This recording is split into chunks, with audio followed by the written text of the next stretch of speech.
குருவடி சரணம். யூடியூப் நண்பர்கள் அனைவருக்கும் அடியேனின் அன்பான வணக்கங்கள். நான் உங்கள் குருமணிகண்டன் பேசுகிறேன், பொள்ளாச்சியிலிருந்து. திருக்கணித பஞ்சாங்கத்தின்படி வரக்கூடிய ஜூன் மாதம் கடகராசி என்பவர்களுக்கு என்ன மாதிரியான பலன்கள் நடக்க காத்திருக்கு அப்படிங்கிற விஷயத்தை இந்த பதிவில் பார்க்க போகிறோம். பாசிட்டிவ் நெகட்டிவ் ரெண்டுமே பார்த்துடலாம். நெகட்டிவ் ஏதாவது இருக்குது அப்படின்னா அதை எப்படி பாசிட்டிவாக மாற்றிக்கிறது, அதற்கான வழிபாட்டு முறைகள் என்ன, அதை எப்படி செய்யணும் அப்படிங்கிற எல்லா விதமான விவரங்களையும் விரிவாக தெளிவாக டீட்டெயில்டாக அந்த பதிவில் பார்த்துடலாம். முதல்ல இந்த மாத துவக்கத்தில் என்ன கிரகநிலைகள் கடகராசிக்கு இருக்குது, மேலும் இந்த மாதத்தில் என்னென்ன கிரகங்கள் பயிற்சி ஆகுது, அந்த கிரக பயிற்சியால் ஏற்படக்கூடிய மாற்றங்கள் என்னென்ன, இதன் அடிப்படையில் தான் இந்த பதிவானது பதிவு செய்யப்படுது. ஸோ அப்படி பார்க்கும்போது இந்த மாத துவக்கத்தில் என்ன கிரகநிலைகள் கடகராசிக்கு இருக்குது அப்படின்னு சொல்லி பார்த்துட்டிங்கன்னா, ராசிக்கு 2ஆம் இடம் அப்படின்னு சொல்லக்கூடிய தனம் வாக்கு குடும்பஸ்தானத்தில் கேது பகவான், ராசிக்கு 8ஆம் இடத்துல அஷ்டமஸ்தானத்தில் ராகு அமர்ந்திருக்கக்கூடிய ஒரு சூழ்நிலை, ராசிக்கு 9ஆம் இடமான பாக்கியஸ்தானத்தில் பாக்கிய சனியாக சனி பகவான் அமர்ந்திருக்காரு, ராசிக்கு 10ஆம் இடத்துல செவ்வாய் திக்பலம் பெற்று உங்களுடைய 10ஆம் அதிபதி பிரபல யோகாதிபதி அப்படின்னு சொல்லக்கூடிய செவ்வாய் ராசியை பார்க்கிறாரு, ராசிக்கு 11ஆம் இடத்துல லாபஸ்தானத்தில் சூரியன் 2ஆம் அதிபதி 11 அற்புதமான ஒரு கிரக நிலை அது, ராசிக்கு 12ஆம் இடத்துல புதனும் சுக்கிரனும் குருவும், இந்த 3 கிரகங்களினுடைய கிரக சேர்க்கை அங்கே இருக்கு. இங்கே புதன் ஆட்சி பலத்தில் இருக்கார், ரொம்ப முக்கியமான விஷயம். ஸோ இதுதான் இந்த மாத துவக்கத்தில் இருக்கக்கூடிய கிரக நிலைகள். மேலும் இந்த மாதத்தில் என்னென்ன கிரகங்கள் பயிற்சி ஆகுது அப்படின்னு சொல்லி பார்த்துட்டோம் அப்படின்னா, முதல் கிரக பயிற்சி இந்த மாசத்துல முதல் கிரக பயிற்சி ஜூன் மாதம் 2ஆம் தேதி குரு பகவான் ராசிக்கு 12ஆம் இடத்துலேருந்து ராசிக்குள்ள வந்து அமர்றார் ஜென்ம குருவா. இங்க குரு உச்சமடையுது. குரு உச்சமடைகிறதுனால என்னென்ன பலன்கள், என்னென்ன பிளஸ் என்ன மைனஸ், ஜென்ம குரு என்ன செய்யும் அப்படிங்கிற எல்லா விதமான விஷயங்களையும் டீட்டெயில்டாக ஒரு தனி பதிவாக கொடுத்துருக்கேன். அதோட லிங்க் டிஸ்கிரிப்ஷனில் கொடுக்குறேன், வேணும்னா பயன்படுத்திக்கங்க.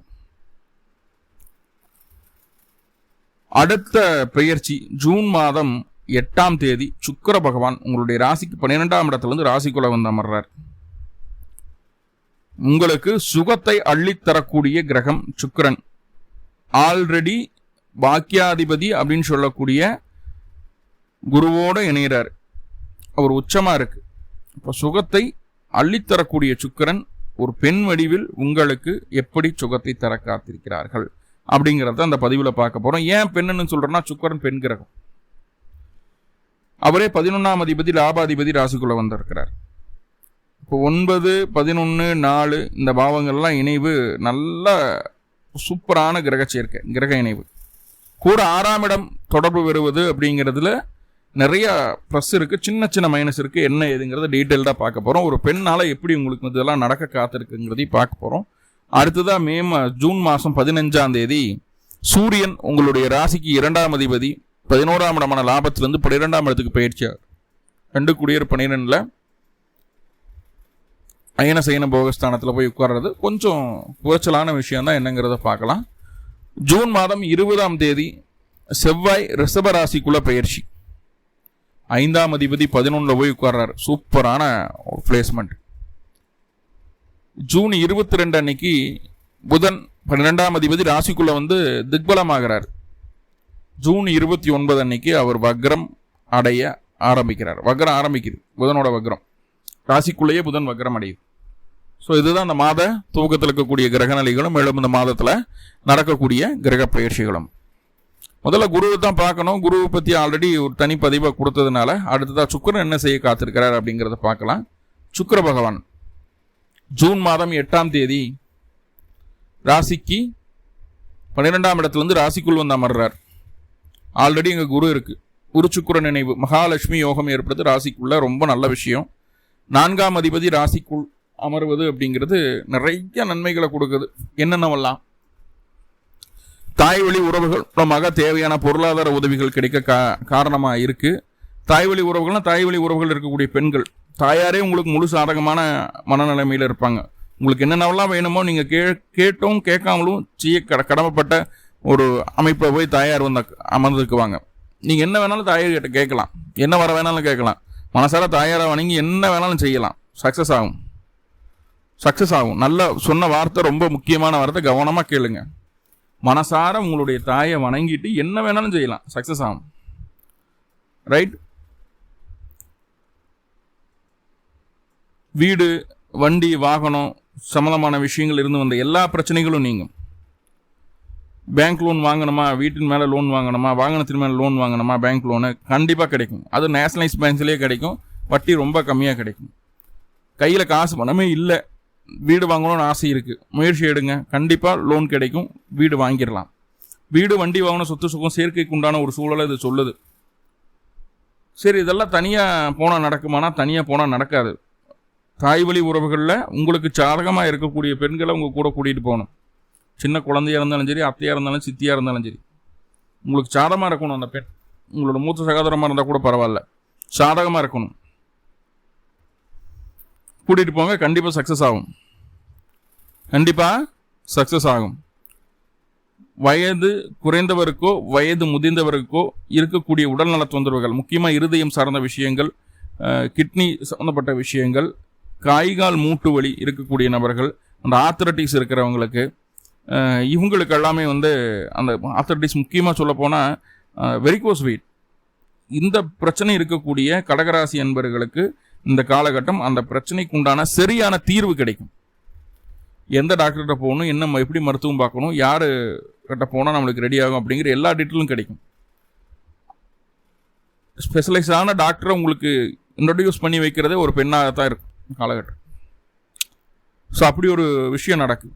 அப்போ உடல் ரீதியாக இந்த தொந்தரவுகள்லாம் இருக்குது அப்படின்னா கடகராசிக்காரங்களே யாரோ எதுவும் சொல்லிட்டு போகிறாங்க, அங்கே இங்கே போய் ட்ரை பண்ண வேண்டாம் அப்படின்னு சொல்லி போட்டு ஆல்ரெடி இருக்கக்கூடிய ட்ரீட்மெண்ட்டை எடுத்துகிட்டே இருக்காமல் மாற்றத்தை நோக்கி போங்க. கண்டிப்பாக நல்ல ரிசல்ட் உங்களுக்கு கிடைக்கும், நல்ல ரிசல்ட் கிடைக்கும். ஏன்னா எல்லா நேரத்திலும் சாமியை நேராக நம்மளுக்கு எல்லாத்தையும் செஞ்சிடாது. இந்த மாதிரி ஒரு மனிதர்கள் மூலமாக தான் நம்மளுக்கு அந்த தேவையான உதவிகளை செய்ய காத்திருக்கும் தெய்வம். கரெக்டாக அது கிடைக்கும் போது சரியாக பயன்படுத்தி கிடைக்கும். ரைட். வேறு என்னென்னவெல்லாம் நடக்கும் அப்படின்னா, வீட்டின் மேலே கோர்ட்டு கேஸ் வழக்கு இருக்குது, வம்பு வழக்கு பிரச்சனைகள் இருக்குது. தாயாருக்கு உடல்நிலை தொந்தரவுகளுக்கு அதை சரி செய்யறதுக்கு முடியல, அதுக்கான முயற்சிகள் எடுத்துகிட்டு இருக்கோம். அதே போல் வீட்டின் மேலே இருக்கக்கூடிய கடனை க்ளோஸ் பண்ணணும்னு நினைக்கிற முடிய மாட்டேது. ஸோ இந்த மாதிரி சிக்கல்கள் இருக்கு இல்லையா, அதெல்லாமே சரியாகும். தாய்க்கும் தந்தைக்கும் இடையே இருந்து வந்த கருத்து வேற்றுமைகள் நீங்கி தாய் தந்தையரிடையே நல்ல ஒற்றுமை அதிகரிக்கும். அம்மா ஒரு பக்கம் அப்பா ஒரு பக்கம் எடுத்துருந்தா 2 பேரும் சேர்ந்து உங்களை பார்க்க போகிறாங்க. இப்போ அதே போல் உங்களுடைய திறமைக்கான முழு அங்கீகாரமும் இந்த மாதம் உங்களுக்கு கிடைக்க காத்திருக்கிறது. நீங்களும் உங்களுடைய தாயாரும் உங்களுடைய வாழ்க்கை துணையும் நல்ல ஒரு புரிதலோடு செயல்பட போகிறீங்க. 3 பேர்த்துக்குள்ள நல்ல அண்டர்ஸ்டாண்டிங் வந்துடும். நல்ல ஒரு புரிதலோடு செயல்பட காத்திருக்கீங்க அப்படிங்கிறத சொல்லுது. அதுவும் நல்ல விஷயம். என்னதான் உங்கள் வாழ்க்கை துணை உங்களுக்கு எகெயின்ஸ்டாக இருந்தாலும் உங்களுடைய தாயாருக்கு ஃபேவராக இருப்பாங்க. அவங்களுக்குள்ள நல்ல பாண்டிங் அண்டர்ஸ்டாண்டிங் கிடைக்கும். ஸோ நல்ல விஷயம். உங்களுக்கும் வாழ்க்கை துணைக்கும் இடையே மன ரீதியான கருத்து வேறுபாடுகள் 1000 இருந்தாலும் உடல் ரீதியான ஒற்றுமை அதிகரிக்கக்கூடிய ஒரு காலகட்டமாக காட்டுகிறது. அப்போது குழந்தை இல்லாத கடகராசி என்பவர்களுக்கு குழந்தைக்காக முயற்சி செய்யும் போது வரக்கூடிய ஜூன் 20ஆம் தேதிக்கு மேலே அதுக்கான முயற்சிகளை செய்தீர்களே ஆனால் உங்களுக்கு குழந்தை பேறு கிடைப்பதற்குண்டான வாய்ப்புகள் அதிகம் உள்ளது. ஜூன் 20க்கு மேலே அந்த உடலுறவு குழந்தைக்கான முயற்சி இதெல்லாம் எப்படின்னா கரெக்டாக குரு ஓரையில் அல்லது சுக்கிர ஓரையில் செவ்வாய் ஓரையில் 3 ஓரையில் கரெக்டாக நோட் பண்ணி அந்த டைமில் அதுக்கான முயற்சிகள் எடுக்கும்போது சக்ஸஸ்ஃபுல்லான ரிசல்ட்டை கொடுக்குது. ரைட். வேறு என்னென்னவெல்லாம் அந்த சுக்கிரன் 4ஆம் அதிபதியாகி ராசிக்குள்ளே வரும்போது பதவி கிடைக்குது, பொறுப்பு கிடைக்குது. இது நாள் வரைக்கும் ஒருத்தர்கிட்ட கைகட்டி வேலை செஞ்சுட்டு இருப்பேன் இல்லையா, அதெல்லாம் முடியாது சாமி, தனியாக நான் இன்வெஸ்ட்மெண்ட் பண்ணி நான் சொந்த காலில் நிற்கணும் அப்படிங்கிற ஒரு எண்ணத்தை, டெவலப் ஆகணுங்கிற எண்ணத்தை, சொந்த காலில் நிற்கணும் அப்படிங்கிற எண்ணத்தை கொடுக்குது. நம்மளுக்கு கீழே 4 பேர் இருந்து வேலை செய்யணும், அந்தளவுக்கு நம்ம டெவலப் ஆகணும் அப்படிங்கிற எண்ணத்தை கொடுக்குது. அதே போல் இதுக்கு முன்னாடி செய்த நல்ல செயலுக்குன்னா பெருசாக இன்சென்டிவோ ஒரு இன்க்ரிமெண்ட்டோ கிடைக்காம இருந்தது. இப்போது நீங்கள் செய்யக்கூடிய செயலுக்கு நல்ல பாராட்டுகளோடு சேர்த்து பதவி உயர்வு, இடமாற்றம், அதே போல் உங்களுக்கு பொசிஷன் சேஞ்சும் கிடைக்குது. அதை பதவி உயர்வோடு இல்லாமல் சம்பள உயர்வும் சேர்த்து கிடைக்குன்னு சொல்கிறேன். பொசிஷன் சேஞ்சு சம்பள உயர்வோடு சேர்த்து கிடைக்குது. ஸோ அந்த மாதிரியான அமைப்புகளெல்லாம் சொல்லுது. தப்பில்லை, நல்லது தான். எல்லாமே ஒரு பெண்ணினுடைய ஆதரவின் பேரில் தான் நடக்கும். ஏதோ ஒரு வகையில் அது பெண் சம்மந்தப்பட்டே இருப்பாங்க. சிம்பிளாக தாயாரை வணங்கக்கூடிய கடகராசி என்பவர்களாக நீங்கள் இருந்தீங்கன்னா இந்த மாதம் உங்களை 6 நாளையும் ஜெயிக்க முடியாது. உங்களை ஜெயிக்கவே முடியாது. எதிரிகள் உங்களை தேடி வந்துட்டே தான் இருக்காங்க, இல்லைன்னு சொல்லலை. ராசிக்குள்ளே குரு இருக்கிற வந்துகிட்டே இருப்பாங்க. நீங்கள் யாரெல்லாம் நல்லவன் நினைக்கிறீங்களோ அவங்கெல்லாம் எதிரியாக தெரியுவான், எதிரியாக மாறிடுவான் பின்னாட்களில். பாருங்கள், உறுதியாக நான் சொன்னது நடக்கும். ரொம்ப நல்லவன் இவங்க தான் நம்ம வாழ்க்கைக்கு ஒளி விளக்குன்னு நீங்கள் நினச்சிங்கன்னா அவன் வந்து இந்த காலகட்டங்கள் எதிரியாக மாறிடுவான். உடனே இந்த மாதமே தெரிஞ்சிடாது, ஆனால் கண்டிப்பாக தெரிய ஆரம்பிக்கும். ஸோ அதை கூட சமாளிக்கலாம். இந்த மாதம் எதிரிகள் வரமாட்டாங்க, எல்லாத்தையும் சமாளிக்கிற அளவுக்கு தெம்பு தைரியம் இருக்குன்னு கேட்டேன். உங்களை கண்டு பயந்து ஒதுங்கக்கூடிய ஒரு சூழ்நிலை தான் இருக்குது. அதுதான் சுக்கிரனுடைய ஸ்பெஷாலிட்டி. நம்ம என்ன பண்ணுவோன்னு அவங்களால கணிக்கவே முடியாது. அந்தளவுக்கு ஒரு புரியாத புதிர் போல கடகம் இப்போது இருக்கு. எல்லா விதத்திலையும் லாபத்தையும் வெற்றியையும் அனுபவிக்க காத்திருக்கிறீங்க. முக்கியமாக என்னென்னா, முக்கியமான ஒரு விஷயத்தை தவிர்க்கும் போது மட்டும் என்னென்னா, ஆடம்பரத்தை தவிர்க்கும் போது, அனாவசிய செலவுகளை தவிர்க்கும் போது கடகராசி இந்த மாதம் வெற்றியை சுவைக்கிறது சுக்கிரனுடைய அமைப்புகளில். அடுத்து சூரியன் 2ஆம் அதிபதி 12ஆம் போய் மறைகிறாரு. ஜூன் மாதம் 15ஆம் தேதி. வீண் செலவுகள் வேண்டாம். இரவு நேரங்களில் ரொம்ப நேரம் முழிச்சிட்டு இருக்க வேண்டாம். இரவு நேர பயணத்தை தவிர்த்துக்குங்க. பெரியவங்களுக்கு கண் சம்மந்தமாக, அது முக்கியமாக இடதுகண் சம்மந்தமான தொந்தரவுகள் இருந்ததுன்னா அது சரி செய்கிறதுக்குண்டான வாய்ப்புகளை சொல்லுது. சரியான அது ஆப்ரேட் பண்ணலாம் தாராளமாக. அந்த கேட்ராக்ட் சர்ஜரியெல்லாம் அந்த காலகட்டம் அழகாக பண்ணலாம், சக்ஸஸ்ஃபுல்லாக நடக்கும் உங்களுக்கு. ஜூன் 15க்கு மேலே அது சாதகமாக இருக்குது. ஜூன் 15க்கு மேலே கொடுக்கல் வாங்கல் சுத்தமாக ஆகாது. யார்கிட்ட காசு கொடுத்தீங்கன்னாலும் திரும்பி வராது, அது விரயமாயிடும். அப்படிங்கிறத பார்த்துக்குங்க. ஜூன் 20ஆம் தேதி அன்றைக்கி செவ்வாய் பயிற்சி ஆகிறாரு. நல்லா பாருங்கள், ஜூன் 20 அன்றைக்கி செவ்வாய் பயிற்சி ஆகுது. ராசிக்கு 10ஆம் இடத்துலேருந்து 11ஆம் இடத்துக்கு பயிற்சி ஆகுது. 11ஆம் இடத்துல செவ்வாய் என்ன செய்ய காத்திருக்கிறார் அப்படின்னு பார்த்துட்டிங்கன்னா, உங்களுடைய எண்ணங்கள், திட்டங்கள், சிந்தனைகள் அனைத்தையுமே செயலாக்கி அதில் வெற்றியை தர காத்திருக்கிறார். குழந்தை இல்லாதவருக்கு குழந்தை பேரை உருவாக்கி தருகிறார். மனதிற்குள் காதலை உருவாக்குகிறார். காதலை வெளிப்படுத்துவதற்குண்டான தைரியத்தை தருகிறார். காதல் வெளியே தெரிவதற்குண்டான ஒரு சூழலையும் இந்த செவ்வாய் ஏற்படுத்தி தருகிறார். தொழில் ரீதியாக இருந்து வந்த பிரச்சனைகள் நீக்கி, தொழில் ரீதியாக இருந்து வந்த வருமான தடைகளை நீக்கி, தொழிலில் நல்ல வருமானத்தை ஏற்படுத்தி கொள்ளக்கூடிய காலகட்டத்தை இந்த செவ்வாய் உறுதிப்படுத்துகிறார். எல்லாம் ஓகே. தந்தைக்கு இடமாற்றத்தை தருகிறார். உங்களுடைய தந்தைக்கு காது மூக்கு தொண்டை சம்பந்தமான பிரச்சனைகள் ஏதாவது இருந்ததுன்னா அந்த பிரச்சனைகளுக்கான தீர்வுகளை தர்றார். கொஞ்சம் அந்த காலகட்டம் பிளட் ப்ரெஷர் மட்டும் கடகராசி கொஞ்சம் அதிகரிக்கிற மாதிரியான ஒரு அமைப்புகளை காட்டுது. பிளட் ப்ரெஷர் அதிகமாகிடும். தேவையில்லாத டென்ஷன் ப்ரெஷர், மைண்டை நம்மளே போட்டு இது பண்ணிக்குவோம். அவசரமான முடிவுகள், அவசரமான செயல், அதனால் மைண்டு ப்ரெஷர் ஆகிடும். பிளட் ப்ரெஷர் அதிகமாகுது. ஸோ அதை மட்டும் கொஞ்சம் பார்த்து சரி பண்ணிக்கிட்டிங்கன்னா போதுமானது. அந்தளவுக்கு எமோஷன் ஆகாமல் கம்போஸ்டாக வர்ற விஷயங்களை டீல் பண்ணிங்கன்னா ஈஸியாக நீங்கள் ஜெயிச்சு வந்துடலாம். இது எப்போ நான் 20ஆம் தேதிக்கு மேலே அந்த ப்ரெஷருமே அதிகமாகுது. ஆல்ரெடி ப்ரெஷர் சுகருக்கெல்லாம் மருந்து மாத்திரை சாப்பிட்றீங்க, ப்ரெஷர் அதிகமாக இருந்துட்டு இருக்குது அப்படின்னா கொஞ்சம் கவனமாக இருங்க. 20ஆம் தேதிக்கு மேலே.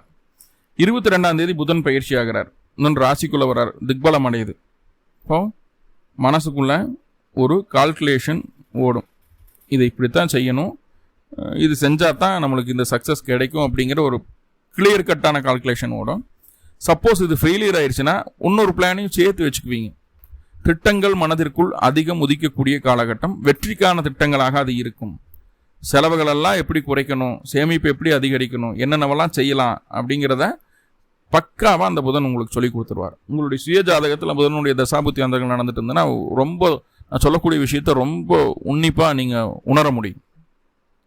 ஸோ நிறைய பாசிட்டிவான விஷயங்கள் இருக்குது. சின்ன சின்ன நெகட்டிவ் தான் இருக்குது கடகத்திற்கு. அந்த நெகட்டிவை பாசிட்டிவாக மாற்றிக்கிறதுக்கு என்ன வழி அப்படின்னு பார்த்துட்டா, சிம்பிளாக வீட்டு பக்கத்தில் இருக்கிற ஜீவசமாதி வழிபாடு செய்துட்டு வாங்க. 2 நெய் தீபம் போடுங்க. பிறந்த கிழமை அன்னைக்கு இந்த வழிபாடை செய்யுங்க. கண்டிப்பாக கடகராசி என்பவர்களுக்கு இந்த மாதம் அற்புதமான பல மாற்றங்கள் நடக்க காத்திருக்கு. எல்லா சுகங்களும் உங்களை வந்தடைய காத்திருக்கு. சின்ன சின்ன விஷயங்களை மட்டும் தவிர்க்கணும்னு சொல்லியிருந்தால் அதை மட்டும் கொஞ்சம் கவனமாக பார்த்து தவிர்த்துக்கிறது நல்லது. மேலும் கடகராசி என்பவர்களுக்கு எல்லாமே நல்லதாக நடக்கணும்னு சொல்லி எல்லாம் பல பரம்பொருளை பிரார்த்தனை பண்ணிட்டு இந்த பதிவை முடிச்சுக்கிறேன். நன்றி நண்பர்களை. நன்றி. வாழ்வளமுடன். திருச்சிற்றம்பலம்.